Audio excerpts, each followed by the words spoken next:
Yeah, you're gonna have to excuse me if I don't get back to your questions or whatever. But yeah. Um, I don't know, mate. Like he's not answered his phone and he was out last night. So yeah, it's definitely a possibility. Um, yeah, I reckon, mate. It's one ticked me on WhatsApp as well. So yeah, they stole his midget card. Exactly. So cool. There's actually like this bit of price action all here, right, is actually quite a good basically if we take this push to this drop is quite a good example of order flow and how yeah, like how it's respected, how it works with structure, stuff like that. So right, if we where's the fucking replay tool? Fuck, I hate doing this on my laptop. Can't all you lot just buy ultra wides? Like it make my life so much easier. Right. So if we're coming into here, for example, right, we can see we've clearly got bearish order flow, right? All right, let's maybe do it at its basics, right? All order flow is, right, is price respecting ranges essentially, right? So we're gonna have like structural things like this, right? But within this, we might get like bearish order flow here. Then we get a switch to like bullish order flow here, right? Then we get another switch to bearish order flow here. Then we get a little reaction off this, but this follows through because the structural play is bullish, right? And it's why it's important to always know that order flow at times, like those ranges will be used as liquidity, at times they'll be respected, and it's all to do with like alignment and shit like that, right? Like if you've got everything bullish, right? Likely, like here, for example, right? If this was bullish structure, likely we wouldn't see this, right? Likely we wouldn't see a run on this low because price would just respect the bullish order flow until it takes the weak high, right? That's normally what happens. But yeah, anyway, right? So here we can see that our last like supply range is this, right? It's the last price contained between 2 points that breaks the low. For want of a better word, it's range initiation mitigation. But yeah, you know how much I dislike that phrase. Yeah, so now we start seeing, right? Okay, cool. Price has broken this, right? You know, like even down here, we can still use like order flow to our advantage because we can say, okay, well, price has come up and respected. I mean, here you can see, like, and this is what I mean about price never fucking reacts off imbalance ever, right? It's always something, right? Like, look, there's the range, right? That's the last large buy to sell that breaks the low, right? So that is in effect our whole supply range, right? Not here, not here, not here. This is in effect our whole supply range, right? Price comes up, respects it. And then we see another shift in order flow here. We see this little range come down. What happens here, actually? Well, this would be on seconds. We can have a little investigate. Yeah, and here you can see it quite clearly, right? Here we get like a little shift in order flow because this range here, right, is taken out, right? So we know that in essence, this is some form of demand, right? We don't know the validity of it until it comes and reacts to it. Like price could just come and take out the low. It's unlikely because we run a weak low and all of that sort of shit. Well, yeah, this whole range anyway. But yeah, right, and then price comes in and gives us another shift in order flow, right? Comes back down, we get a correction here, and there's a textbook entry, right? Then price just starts respecting that bullish order flow, right? Like this is another range on a lower time frame. Price respects this little range, pops, right? Creates another little range here that reacts to the high, pops, breaks order flow here, right? But then returns to bullish order flow. And it's why it's important that structure is always the main driver behind the idea, right? Because essentially, I suppose the best way to describe order flow is lower time frame structure, really. But really, everything is order flow, right? Because like 4H structure is just daily order flow for want of a better description, right?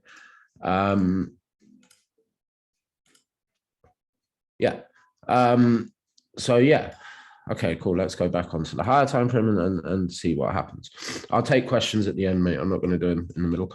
But yeah, cool. So price starts pushing, right? Creates another sell to buy range here, right? Another sell to buy range here. You can see that through all the wicks. So again, if we go down time frames, you can see what's happening, right? Range, pop, mitigate, range, pop, misses the mitigation. So, you know, now we have an unmitigated range, so we may get like some form of reaction off there, or this range hasn't really been fully mitigated and it's created equal lows, so we may get a run into that or something.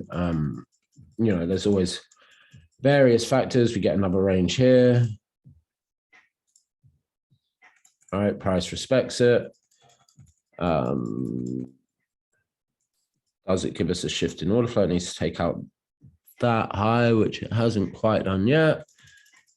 Now it has, so that high in theory should go, but we never know. I mean, it's Asia session and spreads and all of that, so yeah, we don't know at that point in time. But yeah, it comes down for a deeper mitigation of that range, right, and then pops, right? Price, yeah. See, and you see how we've never broken like the top of this range yet, so we don't know effectively whether this is going to hold at this point in time, right? Because we haven't got an area to trade from at that point in time, right? So that gets run, yeah, blah, blah, blah, blah, blah. Let's just see what happens in here. Yeah, that gets respected, right? So now we've got another range. All right, so anything within here is sort of fair game, right? And it's just like all it is a higher time frame POI essentially, right? Okay, cool. So now we get this range here. This gets disrespected, right? From an extreme over here, right? So we can do two things here, right? We can look for this, like a buy from like here or wherever, right? To look at that, but we can also say, okay, well, price has disrespected this range. We get some form of correct PA in here, right? We get a little internal range here. This respects that. So what we can do is if we get another shift in order flow here, right, we can play the long, hedge the short, or hedge like sell to buy in there, right? Okay, cool. We get another break of a range here, right? You see how price is contained within these 2 points, right? We get high, get low, that gets taken. So we got a shift in bullish order flow, right? So we can probably, if someone's drawn a blue box, can you just remove it, please? Yeah, can we not do that, please? Thank you. Like I'm not in the mood today. Yeah, and then yeah, so here we could say, okay, well, you know, yeah, we could potentially short from here. We've also got this smaller range here that we can look to get long from. So if we haven't managed to catch a short here, it doesn't look like there's anything really valid because this is already broken range, so we don't have a refinement, right? So yeah, what we can do here, right, is we can say, okay, well, we've had another shift in order flow, right? So likely what price is going to have to do to complete its objective, right, is come into here, right, and either continue to push the highs, right, or do this, right? So we can take this, the buy here, right, and then we can look for the sell, right? Cool, price comes in, there's a nice like lower time frame entry here just on these mitigations, right? You can even see here, like we create this little range here, we take it, we start creating other ranges, bullish order flow, right? Respected,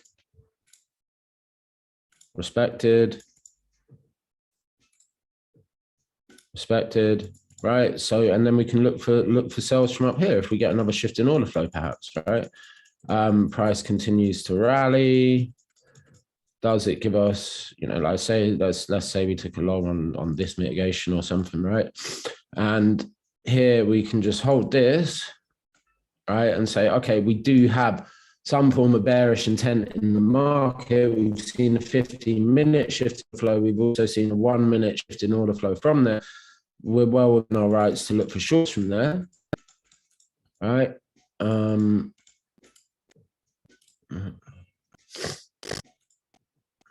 Yeah, we're well within our rights to look for shorts from there. Price continues to push. Do we get a shift in order flow from here? No. Right. So we don't take a short. Right. We just let the long continue to run. Right. But say we did get a short from here. This is like a perfect example of where you'd hedge. Right. You'd just go, I'm not 100% sure on the market's intentions right now.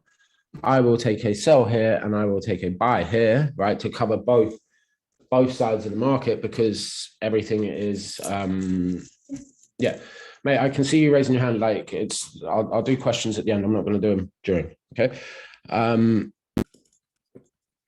Yeah, that's not annoying at all. And then yeah, the market continues to push, right? And then we start seeing, okay, now what happens, right? Because here we have a little range. Does this get respected or not? Right, it might come a little bit lower into one of these. These are all like, again, if we go down, right, all these little wicks are ranges, right? Right, so it might run like these equal lows into this, or yeah, who knows? But it shouldn't disrespect this. If the bullish order flow is going to continue, we get another shift in order flow, right? And yeah, it's just looking at like the more minor structural shifts, essentially, within these, right? And then what do we see? Okay, so you know, we've potentially got a long from like here, right? Quick scaling, whatever, right? Price again pushes the high, right? Comes back down, respects this. We never shift order flow here, right? No, we never shift order flow here. Well, I don't know, sort of technically you do, because you take out this little range here, but yeah, it's very minor. But again, you can always look, like, you can say, okay, well, I've got two valid areas, right? I've got this area for longs and I've got this area for shorts, so I can look at both again, right? Yeah, market continues to create new highs, right? And now what do we see? Okay, well, where's our last significant range? Well, it's this, right? This sell to buy here, right? Market breaks that, right? Cool. Okay, so now what are we looking at? Well, are we going to look at this demand, this supply level? Well, no, because it's not reacted to a previous range, right? So it's not really valid order flow as we would define it, right? So we're either looking at this, right, or this.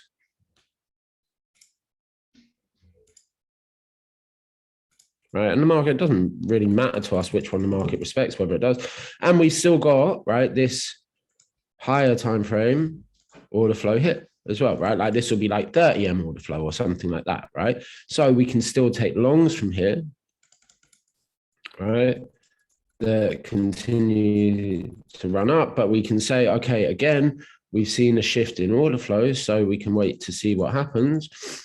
Okay, this one we never get a shift in order flow away from, do we? No, we never get a shift in order flow away from this. Okay, market pushes up, right? Comes into the extreme. And then like this is a significant shift in order flow, right? As soon as this happens, right? Oh, fuck off. As soon as this happens, what does this make this low?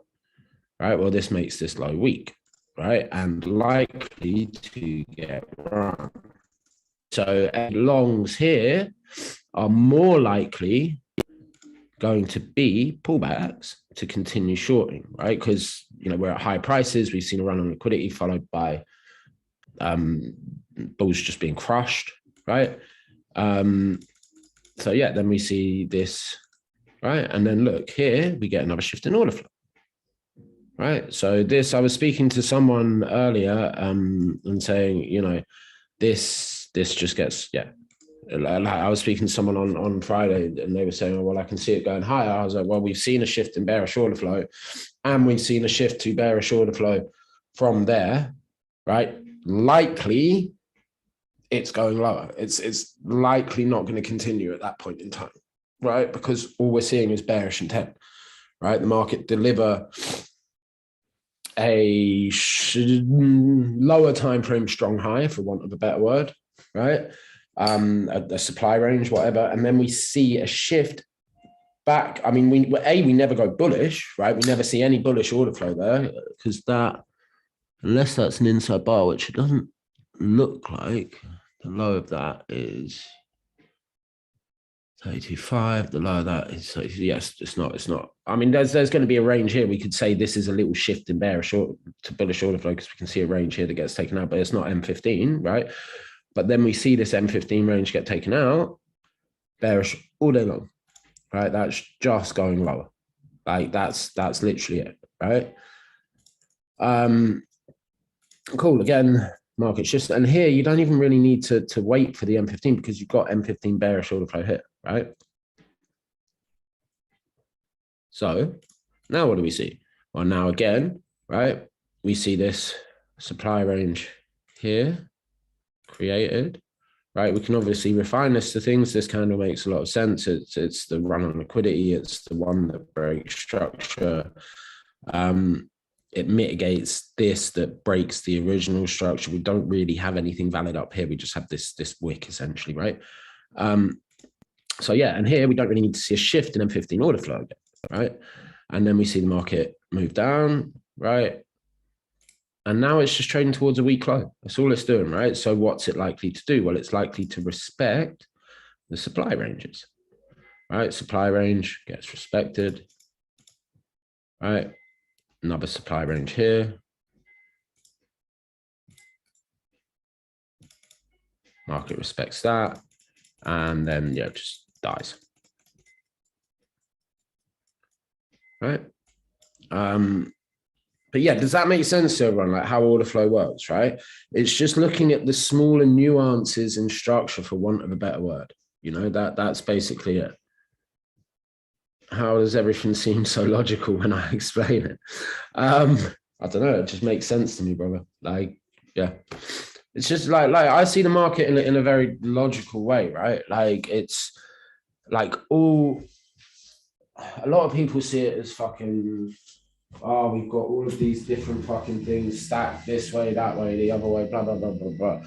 All we're seeing, right? And no matter what anyone fucking tells you, if they tell you anything different, they're talking complete and utter shit, in my opinion.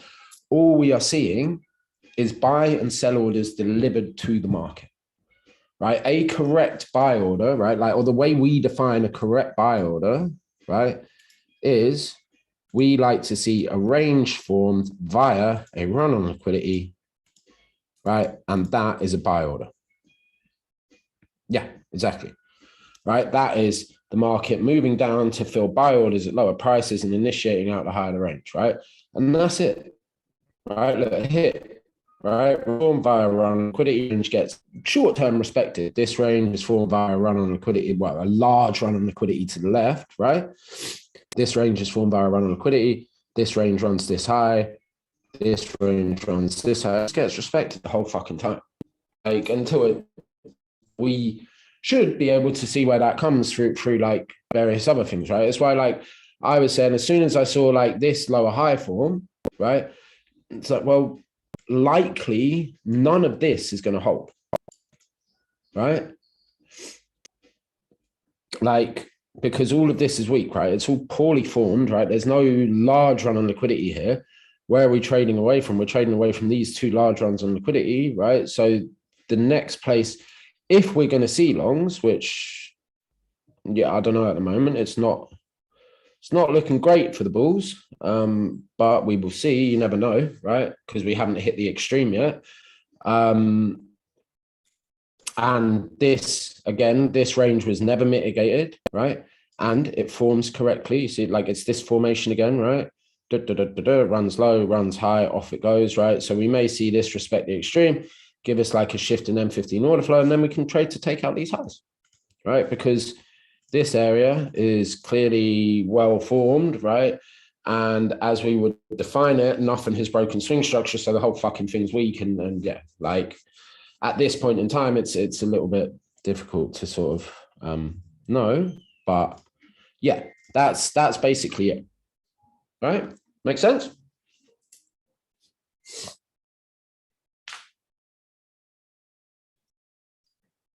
Cool, perfect. All right, Salvatore. One sec. Yeah, go on, mate. Far away. You should be able to. Hello. Have a good Sunday, folks, everyone. Good day, brothers.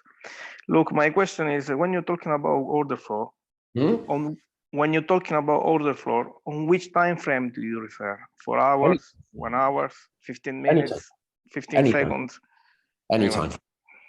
Frame.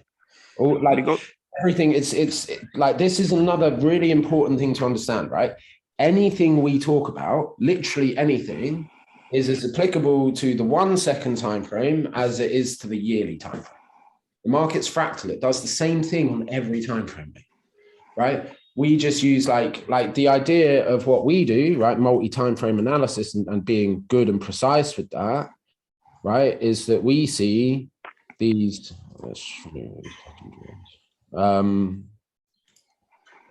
Is that we see, right? Like one way we may take a trade, right? Here we have 4H being bullish, right? So we are expecting a lower high, a higher low from here, right? So then what we would wait for is M15 here to either shift order flow or structure, one or the other, right?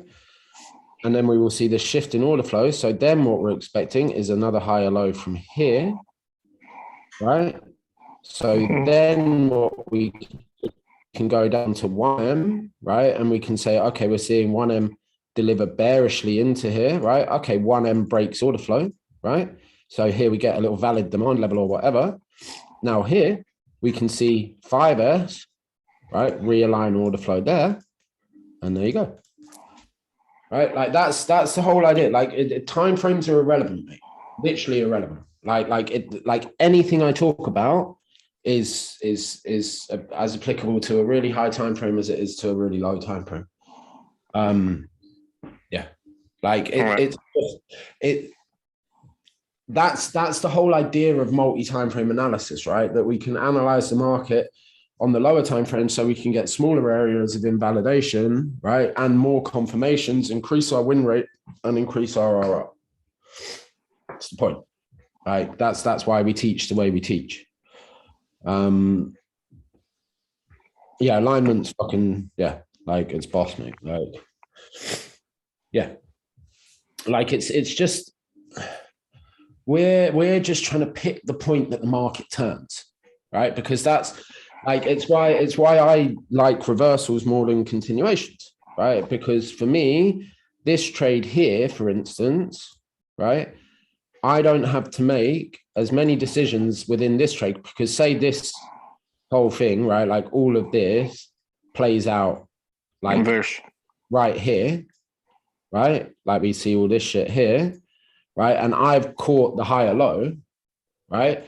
Here, I don't have to fucking manage this trade, right? This trade just goes and does what it does. That's my management, right? Like partials at that high, right? Say we see something more like, you know, here we're respecting this, right? Say I get in here, for instance, right? Here I have to make a bunch of decisions, right? Where am I going to target this trade? Because you never know, we might have seen like an M15 shift in bearish order flow here, right? So we may see this respected and come down to here. That would be the idea of hedging, right? And this may come down to get something in here and then, yeah, fuck off and then do whatever, right? But this trade here, if you caught the higher low, this trade should be protected because the structural objective is the weaker. Basically. That's easy. It looks so easy when you explain the things. Well, it is easy, mate. It's just You have I have been trading this, right? Just these models for the best part of a year now, right? It's all I've looked at, nothing else, right? Of course, it's going to be easier for me than anyone else, right? It's just time, mate. That's it, right? It's time and it's application, right? It's seeing it play out hundreds and hundreds and hundreds of times. Right. And understanding that, okay, this is what's happened. This is what happened. Obviously, like doing this back testing, right? Like over bar replay is always easier because of course, you know, the outcome, right? Like, of course. So it's always going to seem a lot more logical when I explain that. But that's why I'm trying to say, you know, like here, right? Say we're getting in long here, right? There's nothing wrong in looking for a short from here, right? Of course. Like we never know, right? We just build probabilistic, you know, 80% chance, right? That, or well, it's about an 85% chance that EOS continues, right? But this is bullish. So really, we should see this higher low respected and create a new higher low, right? It's why I was saying here that this is a valid area to hedge from, right? Because the extreme hasn't been mitigated. This low is always getting run, right? Like always, right? But it's why in that diagram I sent, I was like, here is the valid hedge, right? Because this is the extreme, right? This could do that. We don't know at that point in time, right?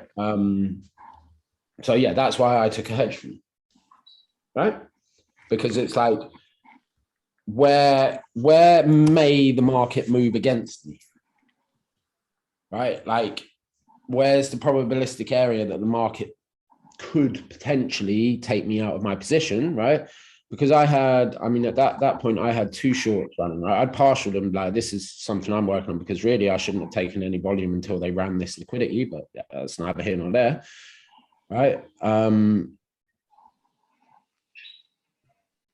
Yeah, exactly. Like literally that, like what that guy just said, yeah. This that thing in the chat, but yeah, like here, right? It's like, okay, I have open risk on this, right? From an order flow and structural perspective, what am I seeing at the moment, right? Well, I am seeing that we have a large demand range, right? That has, to a degree, created inducement potentially for the extreme, right? So this extreme has not. I mean, the low is weak at that point because it has failed to create a high and we are seeing bearish order flow, right? So the probabilities of that turning around and taking out the high are probably like 30%, something like that. Will happen 1 out of every 3 times, maybe less, maybe like 1 out of every 5 times, right? But it's still a potential outcome, right? So I want to cover all the potential outcomes basically, right? So I don't want to have this here, which is running, you know, with a 1 pip stop, that's running fucking, well, 1 to 30 there, right? If I managed like really well and I still had full volume on this, right? I don't want to see that 1 to 35 just go to break even and me not be in the buy, right? So I'm going to take the hedge to take out the high potentially, right? But then you see the hedge come back in and start to distribute at the demand range. So you close volume on the hedge and you let the short play out, right? Make sense? Good. Yeah, does anyone have any sort of questions about this sort of shit? No, cool, that's good. Yeah.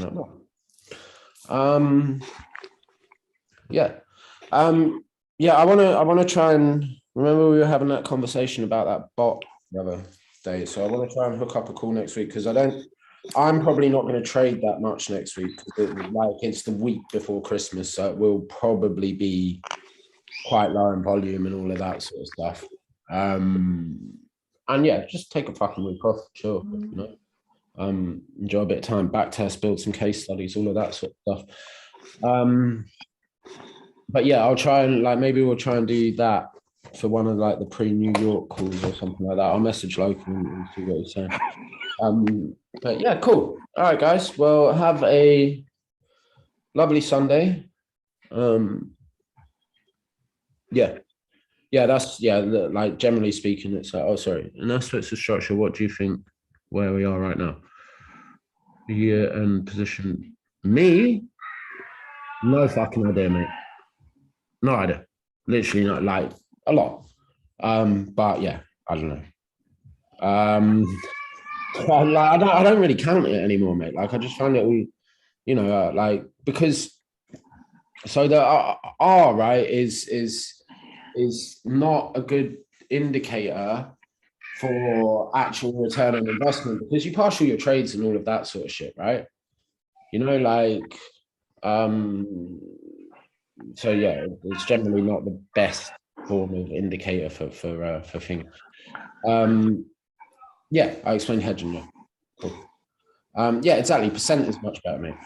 But yeah, I mean, I just take a look at my P&L for the end of the month, mate. I don't really bother counting percent or anything like that because all we're doing is making money, isn't it? Like it's like any other job. Do you count?